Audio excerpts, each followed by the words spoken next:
వాస్తవాలు మాకు తెలుస్తాయి. ఓకే ఓకే, ఇక్కడ కొన్ని పాయింట్స్ చెప్పారు, అది మనం మనోహర్ గారి దగ్గర నుంచి క్లారిటీ తీసుకుందాం. మనోహర్ గారు good evening sir. Good evening అమ్మా. రెండు వినిపిస్తున్నాయి. కొంతమంది విశ్లేషణ చూస్తే కనుక ఈ పార్టీలు ప్రాంతీయ పార్టీలో చీలిక రావడం, అది బీజేపీ కాకుండా వేరే పార్టీకి వెళ్ళడం వల్ల కాంగ్రెస్ కి బలోపేతం జరుగుతుంది గతంలో జరిగిన పరిణామాలు చూస్తే అంటున్నారు.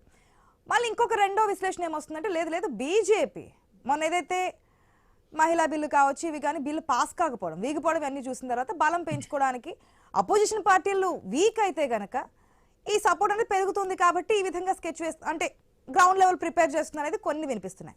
ఇంతకుముందు పార్సారథి గారు ఒక మాట చెప్పారు, మా పార్టీలోకి రాకముందు వరకు ఓకే, మా పార్టీలోకి వచ్చిన తర్వాత ఎవరైనా అవినీతి చేసినా ఏదైనా చేసినా మేము అసలు యాక్సెప్టే చేయమన్నారు. గతంలో అటువంటి సందర్భాలు లేవా? ఒకవేళ లేకపోతే కనుక ప్రతిపక్షాలు వాషింగ్ పౌడర్ నిర్మాణ ఆరోపణలు ఎందుకు తీసుకొస్తున్నారు? ఈ చీలికల వ్యవహారంలో ఏం జరుగుతుంది అనుకోవచ్చు? నమస్తే అండి, పెద్దలకు తులసిరెడ్డి గారికి, పార్సారథి గారికి, హైమా గారికి. ఈ వాదన ఈ మధ్య కాలంలో బలంగా వచ్చింది. పార్టీలను చీలుస్తుంది బీజేపీ.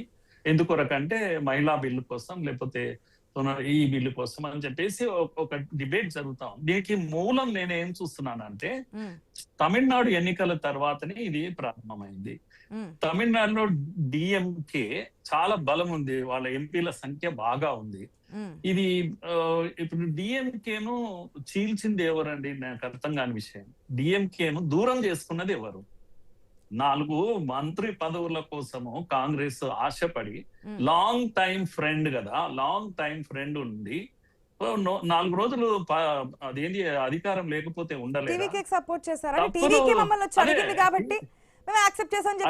అడగకపోయినా నీ పాత మిత్రులు డిఎంకేతో మాట్లాడుకొని చేయాలి కదా. అది కాసంత ఏ మాత్రం ఇంగిత జ్ఞానం ఉన్న వాళ్ళు అది చేస్తారు కదా. చేతులారా డిఎంకేని తీసుకుపోయి బీజేపీ చేతిలో పెట్టి ఇప్పుడు డిబేట్ మొదలు పెడితే ఎవరు చేస్తున్నట్టు ఇవన్నీ కూడా? ఎందుకు చేసినట్టు? మరి అది విశ్వసనీయత అనేది ఒకటి ఉండాలి కదా. 5 రోజులు 10 రోజుల కొరకు నీ పవర్ ఎంజాయ్ చేయాలి. అరే పవర్ లోనే ఉన్నారు కదా ఇంతకాలం, మీరు ఏం లేకుండా ఉంటే ఇబ్బంది అవుతుందా? పోనీ ఉంటే కూడా టీవీకేను నిలబెట్టాలి అని అనుకుంటే డిఎంకేతో కలిసి ఆపరేట్ చేయాలి. అక్కడి నుంచి చర్చ ప్రారంభమైంది. బెంగాల్లో తృణమూల్ కాంగ్రెస్ పరిస్థితి చిన్న భిన్నం అయిపోయింది. ప్రజలు తిరగబడి కొడతా ఉన్నారు. నేను ఏమంటున్నా అంటే బీజేపీ చేస్తున్నదేమో గాని తమను తాము ఒకసారి ఇంట్రాస్పెక్ట్ చేసుకుంటే బాగుంటది కదా. మీరు అవకాశాలు ఇచ్చి తనుకుపోండి అని చెప్పేసి ఇచ్చి ఇప్పుడు ఊరికే వాళ్ళ మీద నిందలేస్తూ అప్పట్లాగా ఉండాలి, మీరు వాజ్పేయి లాగా ఉండాలి, ఇవి చాలా బాగుంటది. నేను అంటాను రేపు యోగి ఆదిత్యనాథ్ వచ్చినాక అప్పుడేమంటారు అంటే అరే ఈయన బాగుండే కదా మోడీ ఒక్క ప్రభుత్వాన్ని అంటే జనం అంటున్నారు కనుక నేను అంటున్నాను. అంటే పరిస్థితి ఏంటంటే ఆయన బుల్డోజర్ ఇది అవుతాడు, ఇంకా బలంగా కనిపిస్తాడు. అప్పుడేమనిపిస్తుంది అంటే ఈయన బాగా అనిపిస్తాడు. ఎందుకంటే ఒక్క ప్రభుత్వాన్ని కూడా కూల్చలేదు 12 ఏళ్లలో. గతంలో అట్లా ఉండేది కాదు.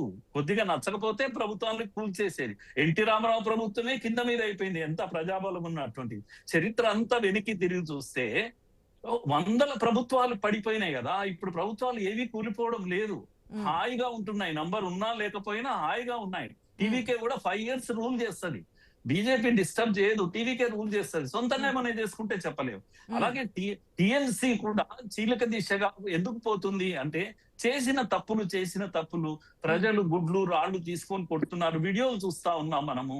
కనుక దీని కారణంగా కదా పీఠాలు కదిలిపోతున్నాయి. ఇప్పుడు మీ కళ్ళ ముందల కాంగ్రెస్ పార్టీ వెళ్ళి వందలాది తమ ఆఫీసెస్ వాళ్ళు కబ్జా పెట్టుకుంటే టీఎంసీ నుంచి తీసుకొని పండగ చేసుకుంటున్నారు. సేమ్ మనకు వీడియోలు కనిపిస్తా ఉన్నాయి. ఈ చివరకు సిపిఎం కూడా వాళ్ళ పార్టీలను వీళ్ళు కబ్జా పెట్టారు టీఎంసీ వాళ్ళు. ఇంత దౌర్జన్యం జరిగితే కూడా అక్కడ ఏదో అన్యాయం జరిగింది కళ్ళకు కనిపిస్తుంది కదా. అన్యాయము కాంగ్రెస్ కు జరిగింది బెంగాల్లో, అన్యాయము సిపిఐ సిపిఎం కు జరిగింది.